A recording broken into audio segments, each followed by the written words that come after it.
Hey everybody, Devin here with the Heartbeat Debrief, and welcome back. If you're new here, this is the space for the things that don't make it into our charts, the doubts, the dark humor, and the weights that we carry with us long after the shift is over. Before we dive into today's episode, I would like to take a moment of silence to pause and honor some of the lives that we have unfortunately lost over the last few months, both within our aviation community and a little bit closer to home. To our Trans-Aero Medevac family in New Mexico and the B-52 crew out of Edwards Air Force Base, and to our fellow alumni, Maddie from Aerovac, Kentucky. These individuals were skilled professionals. They were teammates, friends, and family members who made a difference in their community. They touched countless number of lives, and their loss has been felt deeply. The loss can be hard to put into words, and if you are feeling that weight right now, know that you are not alone, and support is always available. For fellow flight crew members, the Echo Fast team is always there for you 24 hours, 7 days a week. They can be reached at 1-833-247-3278.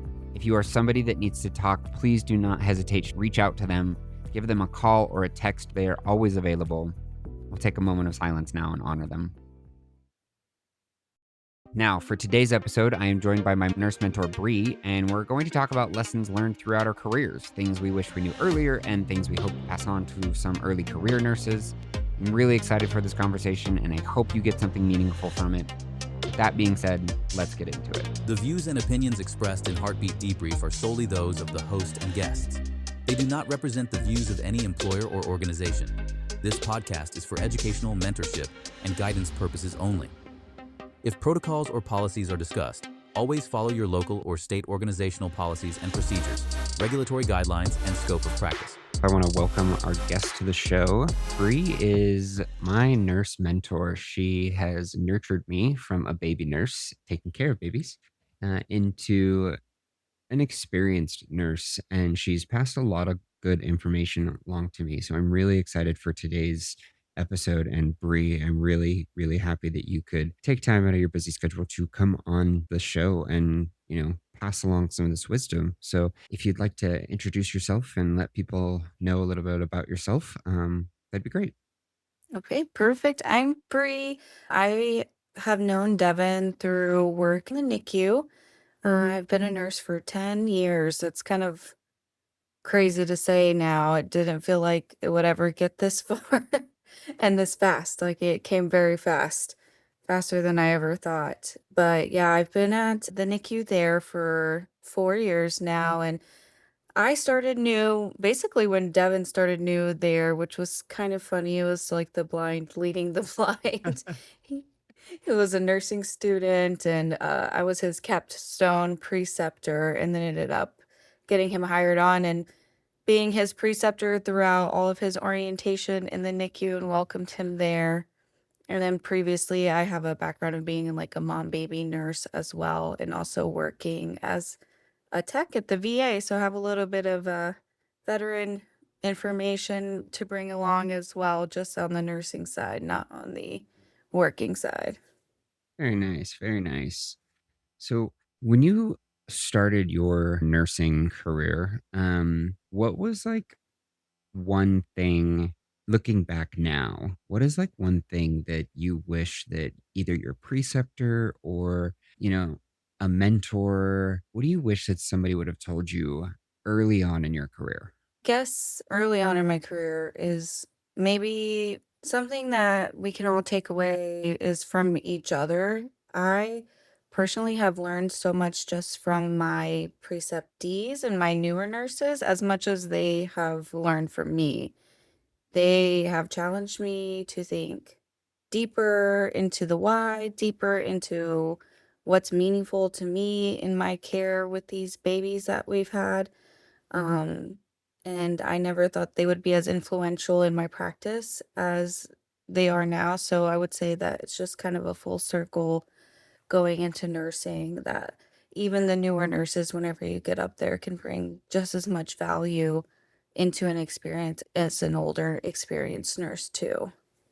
No, I wholeheartedly agree. I think that yes, while newer nurses are obviously they're new to the career field, um, they may bring some form of an experience into this new career of theirs.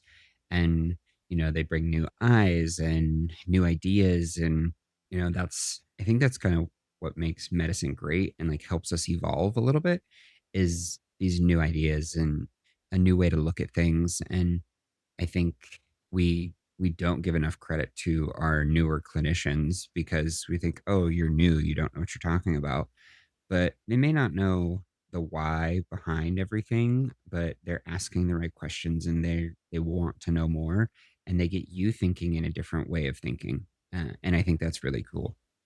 Yeah, exactly. I very much appreciate it now as a newer nurse. I just remember feeling like such an idiot and nothing that I had to offer like mattered at that point. And I was just trying to pick up the most information from everybody else with all experience and kind of pick up their ways.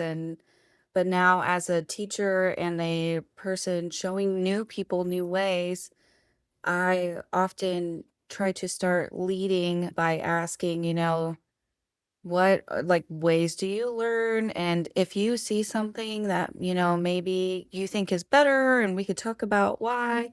Um, and then as long as like safe care is there with good intentions, then no way is a wrong way. And I also think that's very valuable to bring Amen to to that. new nurses. Yeah, Like exactly. there's not just there's not just one way to do something. And, I've said this time and time again, like if it's not if the way that I'm teaching you is not working for you, then let's talk about it. Let's figure out another way to learn this skill so that you can retain it and we can develop it to be your own. Um, Perfect example. There's 10 different ways to hang your caffeine on a syringe pump, 1000%. right? Like you go ask 10 different nurses on our shift and they're going to be like, oh, I hang it this way, or, I'm going to push it all the way through to the hub and then I'm going to prime my pump with my syringe instead. Like, okay, that's another way to do it. Like there's a thousand ways to do something. And if it's not working for you, let's figure out a different way. Exactly. Or I just remember, like pushing meds in an OG tube for the first time. I literally moved slow as molasses, and then Mm-hmm. now I just Mm-hmm. kind of like shove it in there. Yeah. I'm like, okay, sure. I'm gonna take my time, but no, it's all going to the same place. It's fine. Yep, exactly. Yep. Continuing to look back, what are some of the mistakes that you've made in your career that have taught you the most? As far as mistakes go, I would just say everybody makes mistakes, and as long as you can own up to them and bring them to somebody's attention, something can be fixed before it gets worse or Yep. before something happens to a patient, as long as you speak up. Yep. Um, like I personally had never made a med error until recently, which is wild to think about, or that I even knew about, honestly. And just bringing it to attention to one of the providers, we got everything fixed and like no harm, no foul. But if I wouldn't have brought that to attention, what happened was I hung a bag that didn't have any heparin in it through a central line. And I Oof. didn't realize, yeah, that the provider had ordered it incorrectly. And I was in a hurry and I hung it just to get something going through the line. But as you know, it's important for our very tiny, tiny, tiny lines to stay patent, Yeah. that they must have some heparin in it, and I didn't even realize until it was way late in the shift, and then luckily the line stayed good, but then immediately called the provider and was like, "Hey, I just barely caught this as I'm like getting ready to do eye trace for shift change. No heparin was in it. Had to write myself up in the vigilance system just so that we all know what's happening and where we fell short. But luckily, nothing happened to the line and we didn't have to poke the baby unnecessarily. But being able to own up to something like that really, it also helps prevent mistakes from happening later on. And identifies maybe even just system failures that we all face. Yeah. And thank you for sharing that. I think that's great. I think there's this negative connotation about like self-reporting, especially when it comes to med errors. Like I've made med errors. I would say everybody has probably made a med error in their career and they've learned from it, right? That's the Yeah. whole point of learning is you learn from your mistakes. To your point, you have to own it. Yes, Like 1000%. you have to own that mistake. If you don't own that mistake, then A, you're not going to learn from it. B, there's going to be harm done. And C, you're probably going to do it again. Exactly. Just because Like, you're trying to hide it. right, there's no shame in admitting fault. Yeah, And we are not perfect people. no, we work these long 12-hour shifts, and the state of nursing right now specifically is everybody in the world is short staffed. You're being tripled when you shouldn't be tripled, or if you're on a med surge floor you're taking 7 8 patients. Like that is insanity. And so of course something's bound to happen. Somebody is bound to make a mistake somewhere, but you have to own that mistake and you have to learn from it. And to your second point of it wasn't just you, right? Like Yeah. there was a system error that occurred. The provider forgot to put heparin in the bag, and then the order got put through, and the company that made the TPN didn't catch that there wasn't any heparin in it, and then it got to you, and you didn't catch that there wasn't any heparin in it, and then it was hung. So it got through multiple checks, and it wasn't caught. So that is a system wide error. Yes. And And 1000%. Nobody would know unless, we say something. exactly. And so then you take a look at that and you be like, okay, how can we fix this moving forward? Because it wasn't just a single nurse error. This is a system wide error. And that is like the really great thing behind reporting is that you can look at the big picture and get to the root cause of the problem. And so I think it's great that you shared that with me and our listeners, because I think everyone could use that encouragement to be like, hey, it's okay to make a mistake. You just have to own it. Yeah, for sure. I just remember being so, so terrified to make Oh, even the absolutely. slightest mistake. And Absolutely. that's probably like a common feeling I think that we all have as nurses and how meaningful our job really is and the impact we have. Every little thing we do means something. Yeah. And I Like, think that sticks with a lot of us. yeah. And like everyone feels that way. Like nobody wants to come in and make a mistake. Nobody wants to make a med error. Um, but, you know, you program the pump for the wrong amount of time, or you accidentally give a med too fast, or, there's a number of things. I think my very first error that I made as a paramedic was with an IO. I went to place an IO and the needle had somehow separated from the sheath without me noticing. And Mhm. I inserted um, the needle without a sheath. And so that's a very large error. Um, but I learned from that mistake and I've never done that again. I've slowed down, taken my time, make sure that things were connected. Like you just learn from it, but you have to admit it. You have to identify it. And yes, there are those mistakes out there that they can be costly. And we've seen over the last couple of years, especially more instances of nurses and paramedics and firefighters getting in trouble and losing their licenses. But those were pretty egregious errors that they made on their part. Overriding, certain medications that shouldn't be overridden, Mhm. not doing a double check on a med, or giving way too much of, say, it be like a sedative or something like that, and then having a negative outcome. Yeah. So, like, there are obviously those types of errors, but those are, But I would say, less common.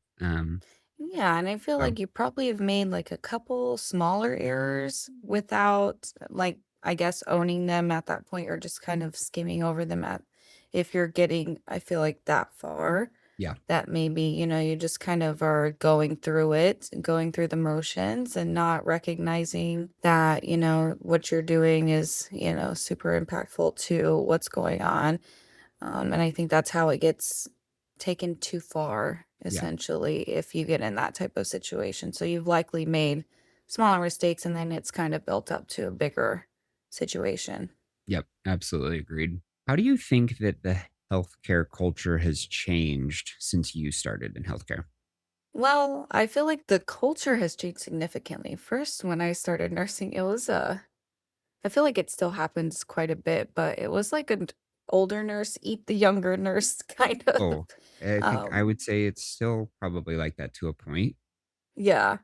I feel like it's gotten a little bit better. Like well, me personally, I've really tried not to be that type of a nurse, just in general, because I personally did not learn very well in that type of environment. Yeah. And the nurses that eat their young, like I just cannot get behind that um type of learning because for me, like I personally shut down and I Right. just like won't say anything or won't, like try to do anything exactly to learn. I'm just like sit back in the back seat and listen and whatever you gotta say, I'm just trying not to make you mad Uh-huh. kind of situation. And I feel Yeah. like we've tried a little bit better to steer away from that, or there's other like checks in place with education and whatnot to kind of help steer away from that. But it definitely still happens very frequently, more than we'd like to Yeah. admit. I would agree, but I do think that,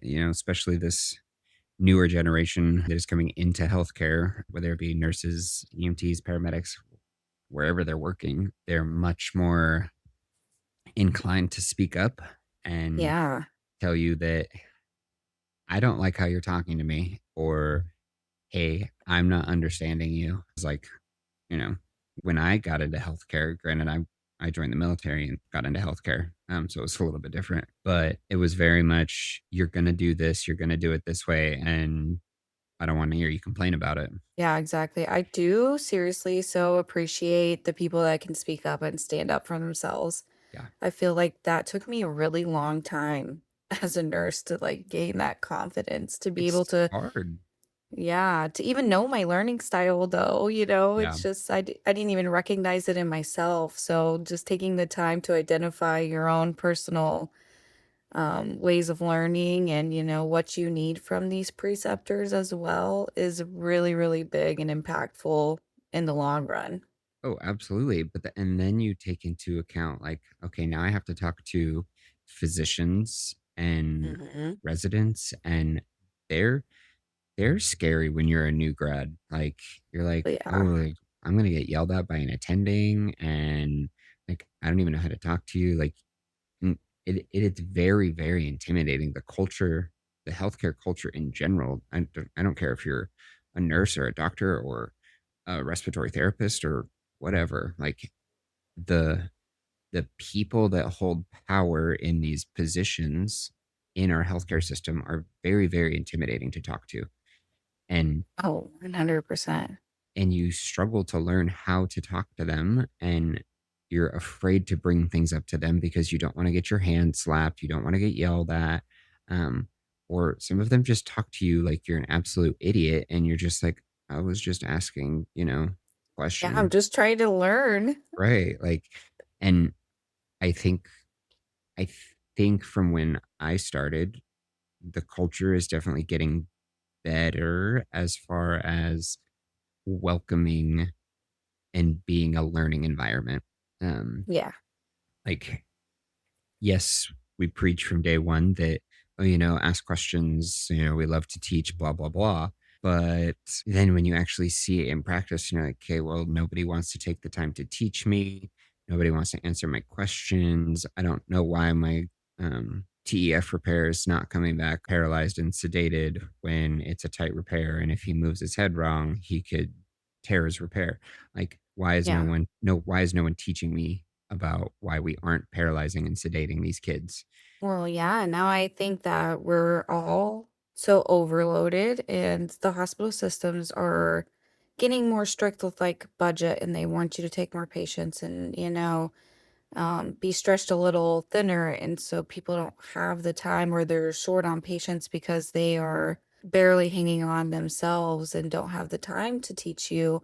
I feel like that's changed a lot, just kind of the quality of care that the system expects us to give with such little resources and backup to support us. Yeah, which is upsetting to say the least. Because like you said earlier, we all joined this career because we want to take care of people. Um, Hmm. I don't think I have ever met anybody. Maybe I'm one of a few, but I don't think I've ever met somebody in healthcare that is just in healthcare because it's a job. Um, they they come into healthcare because they want to help people. And they enjoy taking care of people and they want to learn. But you're right, the healthcare system that is being built currently is asking for more. They're demanding for more, but all the while taking away everything from us. Taking away supplies, taking away staff, taking away budget, Hmm. taking away bonuses. We're seeing a huge problem with that right now. Nobody wants to pick Yep. up overtime because they took away all of our bonuses. Um, Hmm. so that culture, that is a huge change that I've seen in my 15 years, uh, and it's not a culture change for the better, I would say.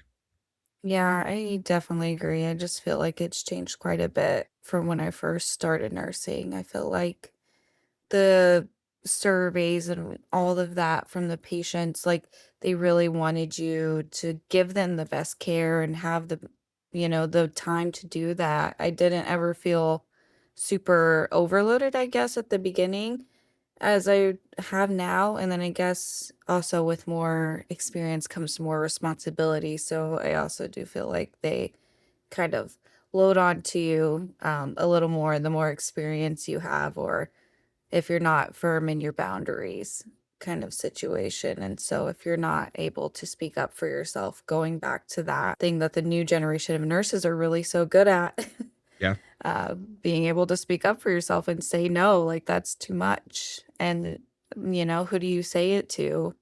Trying to figure that out. right. No, and I think it's super important to have boundaries. Like, I think a really good example is, you know, you have a new grad nurse who comes onto a unit and they finish their orientation, and then at 6 months they get told by their manager and be like, hey, you're going to orient to charge now. And they look at them and they're like, I've only been here for 6 months. And they're like, yeah, well, you're the most experienced person on the unit now. um See. that I would probably shit my pants. Yep. um if our manager, I don't, well, first of all, I wasn't even off orientation at 6 months, but um if our manager would have come to me at 6 months and told me that I was going to train to charge, I would have looked her dead in the face and been like, you're absolutely out of your mind. Try again. Yep. um, but being in healthcare for 15 years, I would have felt comfortable telling her that. Um, you have a lot of new nurses who this is their first time in healthcare, or they're straight out of college, and they don't know any better. And so they're like, Yep.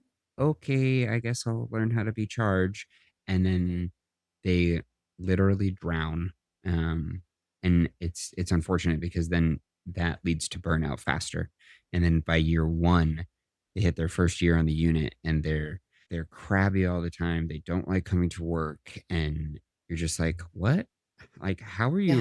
how are you so jaded? You've only been doing this for a year. And then you're like, oh, you had to train to charge and you've had to put out fires and you've like You had to be a grown up before you're a grown up. exactly, like that's not fair. To We are doing all of these nurses a disservice by throwing them into the pond way sooner than what they should be. I definitely agree with that. And I feel like at that point in my career, I was definitely just like, any experience is an experience I know I need to have. So I was just accepting of whatever would come my way. And granted, you know it's it's made you who you are today, right? Like Yeah. all of our experiences that we go through make us who we are today. Some of those experiences are terrible, but we learn from them and we're like, okay, I don't ever want to do that again. And Mhm. then they're like, okay, it wasn't terrible. I learned a lot. I could do that again. But now I know what I would change. Yep. So I don't know. You live and you learn. You live and you learn. Yeah. Um, I guess we kind of talked about this a little bit with like they're speaking up this new generation, but what strengths do you think newer nurses bring that aren't always recognized? I don't know, they just bring so much new energy. For me, I really love precepting and taking on new nurses because they kind of refresh me from, going back to that jaded situation. They're excited to be there. Hmm, New nurses are just the most excited out of everybody. I just feel like they want to absolutely. learn. And, Devin, we're in the NICU. They don't teach you NICU in Uh, nursing school. No, they don't. Not at all. No. So every single time you get like a new grad nurse, it's just like you're starting from scratch. Yeah, And my favorite thing is molding these people to be great nurses and great providers of care to these babies because they're the ones who can't say anything. They can only give you the most subtle of signs that they are uncomfortable or getting sick. And being able to train somebody to have that like intuition just brings me such great joy and it excites me. I agree. Like, I think having like fresh new energy when you get a new grad or you get a student and they see something for the first time and they're like, "Oh my god, this is awesome." And granted, you can see that like if on other units, like I've seen it in the ER, I've seen it on the streets, like new clinicians, and they're like, "Oh my god, this is so great. I love this." And you look at them and you're like, "Okay, I want you to keep that, like keep that energy, keep that spark alive. Like remember why you're doing this." And Yeah. you know, you do get some of the providers that are like, why are they so like excited? And you're like, don't you remember when you started, 10 years ago, what it felt like Mhm. to get your first, you know, 26 gauge IV on a 300-gram baby? Like, Right? Oh, like that, absolutely terrifying, oh yeah, but you're sweating through everything. it is also the most rewarding thing out there because you're like, I, I did that. Like, yeah, I can go put a 20 gauge in any adult and Mhm. like no problem. But like Like these I put an IV in that hair thin vein. right, like that is something to be proud of. And then you take that and for me personally, like IVs to me are like art. Like I loved doing them on the ambulance, in the ER, doing ultrasound IVs, and now like in the NICU, like the teeniest, tiniest of humans, and you're trying to get access and you just feel so accomplished afterwards. And you take that and you own that skill and you tweak that skill as you go through your career. And you're like, okay, this worked last time. This didn't work. So then I'm going to try this next time. And you learn all these tips and tricks and then you pass them along to everybody. And then people text you and be like, hey, can you come help me with an IV? And you're like, absolutely. And Yeah. you become the go-to person. And then you pass that along and everyone's like, oh my god, thank you, I didn't even think of that. And it just it that excitement continues and that light inside of you continues as to why you're doing this. Um, and so I agree. I think the energy that these newer clinicians bring back to all of us that have been doing this for so long, it's refreshing. Yeah. And some people hate it, but I really think that we do them a disservice by pushing them down and telling them, you know, don't be so energetic, don't be so excited. Like, no, hype them up. Like, Yeah. keep them hyped up. Celebrate the little things. Yeah, It celebrate the carries from wins. all the way through the NICU, from our patients to the nurses to the providers. I feel like every little thing we do seriously matters and everybody appreciates feedback. Everybody wants to know, like, did I do okay? Yep. And I feel like that's the biggest thing too, is just letting somebody know, hey, like you're doing great, Yeah. or you're doing great. And I think you could do a little bit better by adding something. You can take that as you will, or, you know, tweak it however you want it. But having that feedback, I think, gives you as a leader that strength, and then also gives them something to look forward to or to build to Right. later on, and I think that provides promise and and keeps the excitement going for both parties. Absolutely. And I think you bring up a good point. Like feedback is important no matter whether you are the person providing the feedback or whether you are the Mhm. person receiving the feedback. A, Exactly. it's going to help develop your relationship with that person. You develop this trust with these people between each other. You and I were together for like what, 15 weeks. Yeah. And we were together 6 weeks before that when I was a student. Like, so by you and I being able to have these open, honest feedback conversations, one of the things that has stuck with me, so you'll be proud of this, is put gloves on to hang a med. And I'm like, Yeah. what do you mean? It's a flush. Like I, I cleaned it. Like I used the alcohol, I used the chloroprep, I cleaned it. Like, what do you mean I have to have gloves on just to put a flush on? Yeah. And it matters. It's very important. And like, I coming from like the ER setting, and yeah, it probably sounds gross, but like just to put a flush on, I would say the majority of people probably don't put gloves on. It's just like, yep, disconnect the med, put the flush on, go about your day. Um, but as a new grad nurse, you taught me, you're like, hey, this is why we do this. You have to put your gloves on. And I'm like, oh, that makes so much sense. And it was just a different way of thinking. And, people are probably going to listen to this and be like, wow, he's an idiot. Um, but that's neither here nor there. Definitely not an idiot, just a Uh, different way of it's a, living, I it's a feel different way like. of living. Yeah. It's the same thing Yeah. as like, people pop things through the paper, like the packets of like medical supplies. Yeah. I would say the majority of NICU nurses take their time. They peel it from one end and then they put it on the tip. It's just Yeah. a different way of doing things. It You say the glove thing, and it kinda sticks with me. A parent just, like, told me one day, she's like, "I just, like, want my baby to be touched, like, without gloves, Yeah, and I just want my baby to know what that touch is like." And it really never crossed my mind until she said that, and I was like, "Oh my gosh, you're right." We are, yeah, like, just so sterile sometimes with some of these babies, and, like, if they're able to be held without gloves, you know, in that scenario, I really try to put hands yeah, on the baby, so, like, you realize that touch is so important to them too. It just kinda triggered something in my yeah. brain that reminded me that mom said.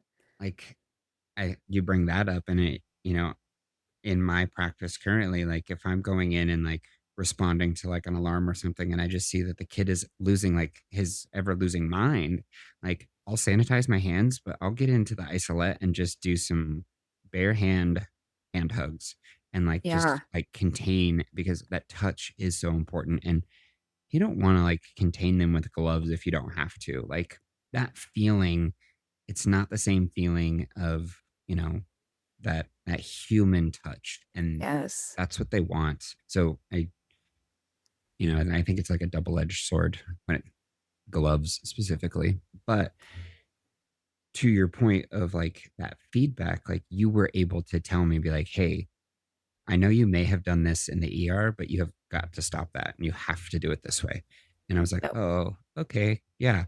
But that is important to have those conversations. And if you can't have those conversations, then you need to figure out why you can't have those conversations. Is it because you and the learner are not vibing? Is it that you two, you're not getting along? Is it your learning styles or teaching styles are different from each other?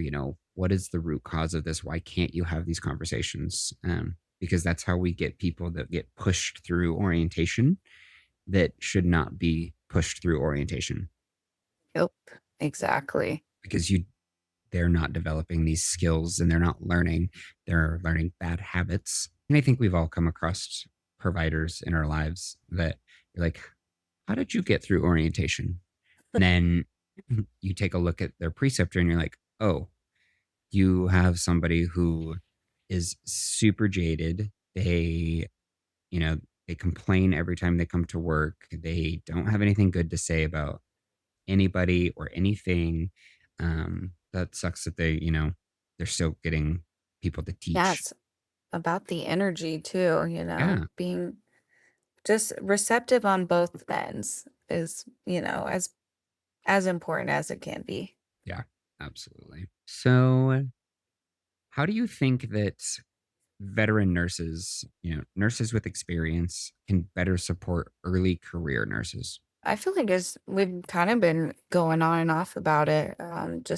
Just give the most support you can, and I just be straight up and ask them, how do you best learn? Like, do you want to see me do this first? Do you want to be hands-on? Do you want to talk about it first, or do you want scenarios? I feel like I do that a lot too. Like, we'll get report, scrub in, do whatever we do, and we sit down and look at the sheet and be like, okay, so this is our situation. What are your first thoughts about whatever's going on? Just kind of want to see what's going through your mind. And it's usually open, and I just want to kind of see what you know and what you don't know. That way I can teach you and kind of where I'm thinking we're going to go with today's care kind of situation. And then I also, in the NICU world, is just so foreign for people like to talk about developmental milestones at that point as well. And so I feel like most people genuinely appreciate that, to where they can just start the day off just knowing kind of what to expect from this type of patient that we have today. As in just going in and winging it and watching me do something, or me just throwing you out there and watching you do something without really knowing what the heck's going on. Right. Yeah. It's like getting parents for the first time and be like, hey, let me know if you need anything. And then they're like, what am I supposed to do with this little child that I just birthed? Yeah. No, you have to They're like, teach them things. Same with these early career nurses. Like, I don't care whether you're in the ICU or in the ER, like your job is to teach them, right? And yeah, the best way you can support them is to, like you said, identify the way that they learn. yep. And if they don't know, like, you can just like bring up scenarios to them, like, in Yeah. this situation, What would you would do? you, yeah, or would you like to watch, like if we're doing a line change or whatever, that's a sterile process here. Like, do you want to look up the policy first and then watch me do it, or you want to look up the policy and you do it? And Right.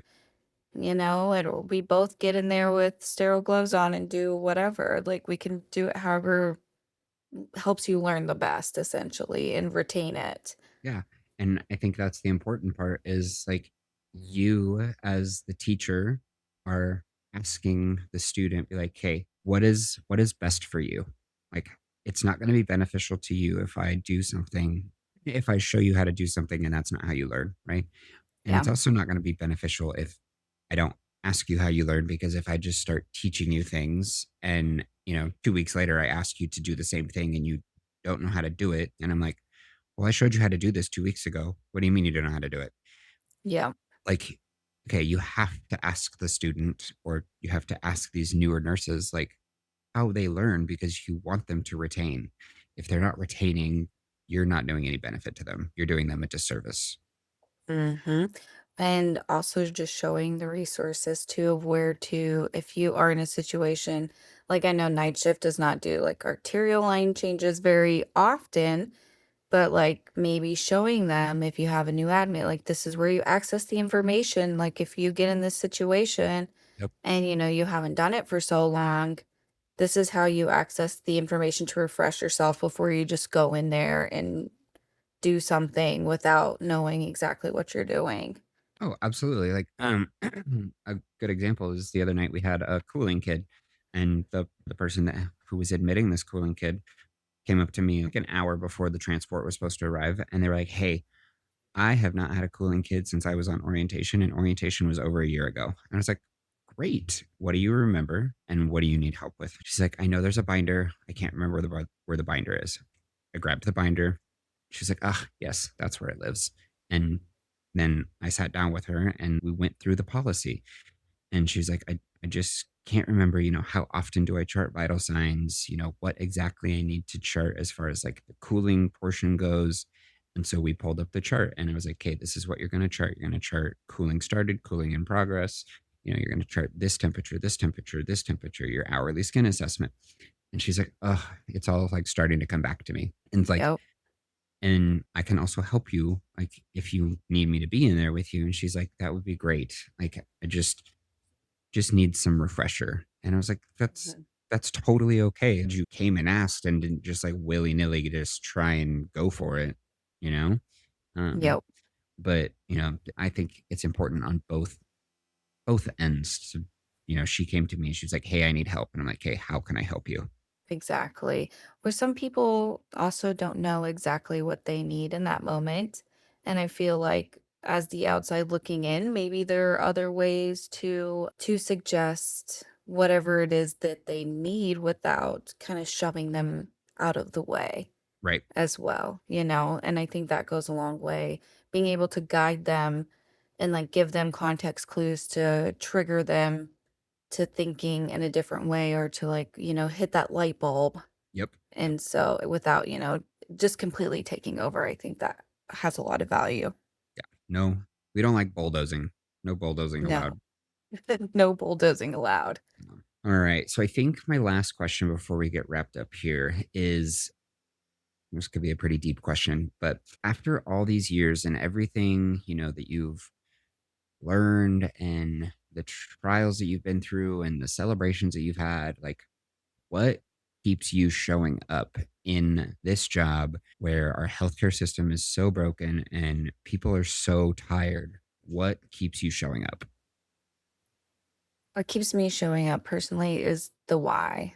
The why to what we do, and why we do it, how we do it, for who we do it. And I think that just has a lot of meaning for me. If you're able to see what you do, how long it lasts, and the outcome after, I feel like that right there brings me the most joy and fulfillment. I remember the first time I ever went to a NICU reunion and being able to see this like ex 24 weeker that I took care of and who's now like 3 or 4 years old and is completely normal. Yeah. And it really just like fills your cup up that every single thing you do, every turn you did ever so carefully mattered. And these parents, they came back and they remembered who I was and the impact I made from them, and they quoted something I had said to them too that just, like, stuck, and I think those little things that are given back to you from your patients and from your parents, that keeps you coming back Yeah. out of everything, and then also, the people I work with are just kick ass. I love all my coworkers, and they are the reason why we show up every single day. We all support each other and we build a bond that nobody really understands but us. And I feel so bad for all of our partners involved whenever we get around, but Right. we are so connected in a way that others just are not. And it's very meaningful and that keeps you in the day in, day out Yeah. without patients being brought into it even. It's just the people involved because we're all there for one reason and we all see the same things and we are there for each other. Yeah. I think it's important to find your why. Like your why is it's why you do this. Uh, Yeah. like your why is your why. That sounds dumb, but it is like No, that but is it it is. it is that is the definition, right? Like my why is why I do this. My why is why I stay in healthcare. And your why is different than my why, right? Um, Exactly. as long as you can identify why you are doing this job and keep coming back to that, that's the important thing. And if your whys, if it changes, like mine changed when I joined or like got my first nursing job, I was my why changed from being in the ER. And I was like, I don't want to do this anymore. I can't do this anymore. And I need a change. And so then I came to the NICU, and my why now is very, very different than my why 15 years ago. Um, Oh, and 1000%. and that's okay. That's the best thing about healthcare, I will Exactly. say. Exactly. And it can constantly change and constantly evolve, but you have to be able to recognize that, and you have to be able to accept that it can change, and you have to be okay with being like, hey, this isn't working for me anymore, and then find something else so that you can keep having your why maybe somewhere else in Yeah. healthcare, because this is a job that I would say the majority of people love and they don't want to leave. Mhm. Yeah, same. I'm loving it so much that I'm going to school to further dig deeper into the NICU world and become a Yeah, practitioner. So, nurse practitioner loading. yep, exactly. Um, My why is so strong that I'm coming back. I'm a glutton for punishment here. yep, yep.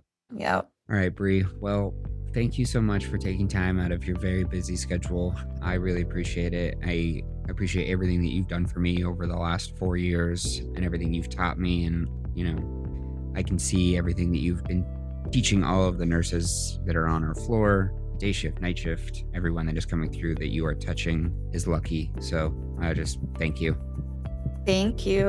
Appreciate your time, Devin. of course.